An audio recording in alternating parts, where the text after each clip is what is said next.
panic during exams? Learn to manage stress so that it does not block your brain. Skills. Healthy lifestyle, breathing, methodology. Good practices that have proven their value. How to cope with stress. Let's say first that we should not dream. Any test, exam or major competition inevitably generates a certain fear. The goal is not to eliminate stress, but to prevent it from overwhelming you and not using your memory and reasoning ability when you need it most. It is about management and i.e. the use of that energy in a positive way, for example, to make detailed and in-depth reviews. Stress can and provoke and you, but it shouldn't bring you down. Body, brain, emotions, thoughts, a potpourri that brings stress. Specifically, stress passes through the body. It accelerates the heartbeat, makes you sweat, can induce headaches that interfere with the concentration and recovery of knowledge. These manifestations are not imaginary. They are caused by the secretion of a hormone in the hypothalamus, an important area of the brain that also regulates memory. To act on stress, we can travel through the body. But not only. Because psychoaffective factors also play an important role in the occurrence of stress. Do you lack confidence? Do you have bad memories of a failed exam? Therefore, we can act on our thinking and also on cognitive mechanisms, in the way we learn and study. It's up to you to identify where you like to choose the right stress weapon for you. Sleep and a healthy lifestyle. Stay fit. Sleep. The first useful weapon for everyone is sleep. During all exams and until the day before the exam, make sure you get enough sleep every night.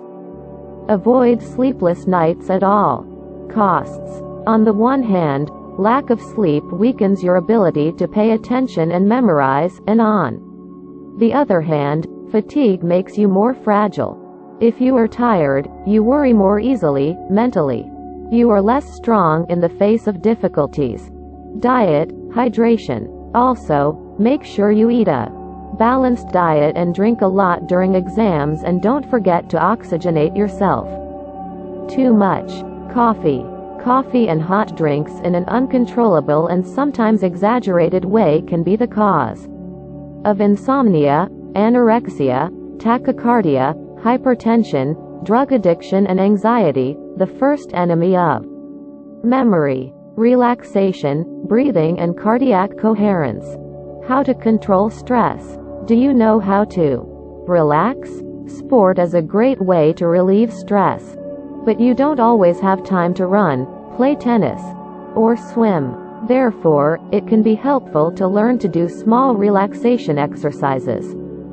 One of the simplest techniques is deep breathing. It involves a deep, conscious breath for a few moments, as you inflate your belly and turn your attention to the path of air in your body. This allows, on the one hand, to oxygenate yourself and, above all, to focus on your body. Let go of your stressful thoughts, find your calm and be able to think again. If you are used to doing this at home, you can do it during the exam, if necessary. How to breathe to relax. Put both legs up, straighten your back. Let the air enter you slowly and mentally follow the path. Feel the air drop and let your belly swell. Exhale slowly as you contract your stomach. Do this 2 or 3 times in a row.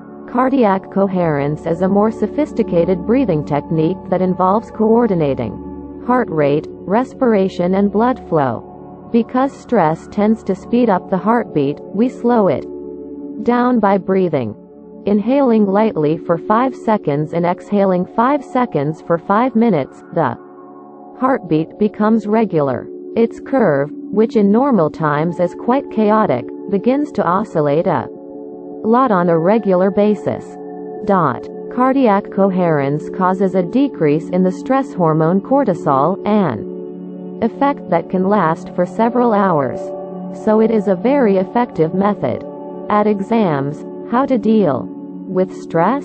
The better you study, the better you will master the subject to pass the exam, which generally increases your confidence, as long as it is well organized.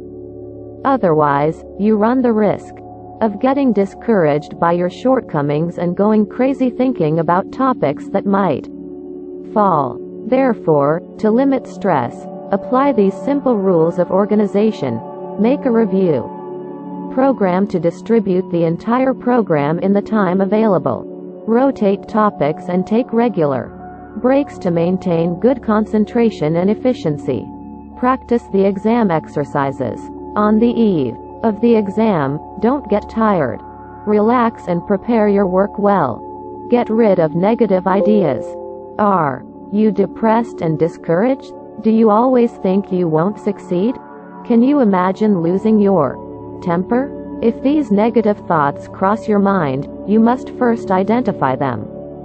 Then replace them with other thoughts. Think about the concrete, good things you accomplished this year. Good grades, a well-understood notion. Self-confidence is nourished by the repetition of successful experiences, but above all it is built from the results of your evaluations, from your progress, from the exercises you can do, recording your progress. And he says, and quote, I agree perfectly with these 3 chapters, and quote, I have a perfect understanding of this notion, and quote, and so on. Self-confidence is fueled by repeated experiences of success and small victories. So, when a depressing idea comes up, think quickly about the difficulties you went through. In an examination there will always be an element of the unknown. The subject that falls, the examiner. That will correct it, the ideas that you have or do not have. This can create stress. Therefore, you should do your best to reduce the amount of uncertainty and unknowns you can act on. Train in advance to master the methods that will be used during the exam. Practice the exercises at the right time. Simulate exams or practice time, because lack of time is a major source of stress. During rehearsals, for an oral, ask questions with friends to challenge yourself. Due to this training, you acquire automatisms, you are less surprised, less destabilized by the circumstances of the exam. You should also run away from friends, relatives, or students who transmit anxiety. If you have a group of downed friends, find an excuse to get rid of them.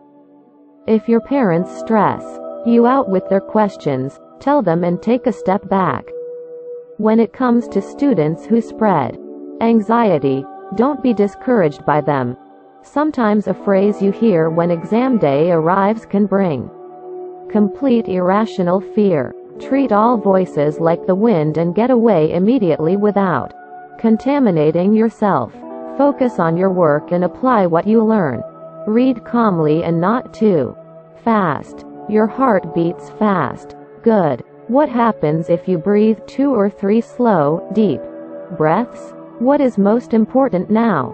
Read the whole subject calmly and carefully, otherwise, the stress risks taking you, making a mistake. Make sure you don't forget. If the ordeal is long, organize your time or apply the method you have tried before, which makes it safer. For example, 10 minutes to make a plan, 10 minutes for the first exercise, etc. If the subject of the exam has several exercises, be smart. It may be helpful to do the simplest exercise first. So you earn points and you gain confidence, the stress disappears. During major competitions, candidates often end up with a fear in their stomachs. Imagine a small box that locks with a key. Open it and put the fear you analyzed. Then close the box and put the key in your pocket. Just tell yourself, my fear is in place, now I'm going to work. End quote. Here it is explained that fear is no longer a break, but a source of energy that we can rely on as athletes in the initial blocks. You can then focus on rehearsals. Time passes, the ordeal is over, your brain is crushed, and maybe your moral is that you didn't have time to do everything or you didn't realize it. Again, stress and emotions can keep you from being effective again. However, this is a critical step that generally allows you to earn valuable points in extremes. So, try to reread it once or even twice, each time pursuing a different goal. Punctuation, spelling or consistency of the unit, checking the results. Don't forget to turn around. The better you do it, the better you can handle this famous stress.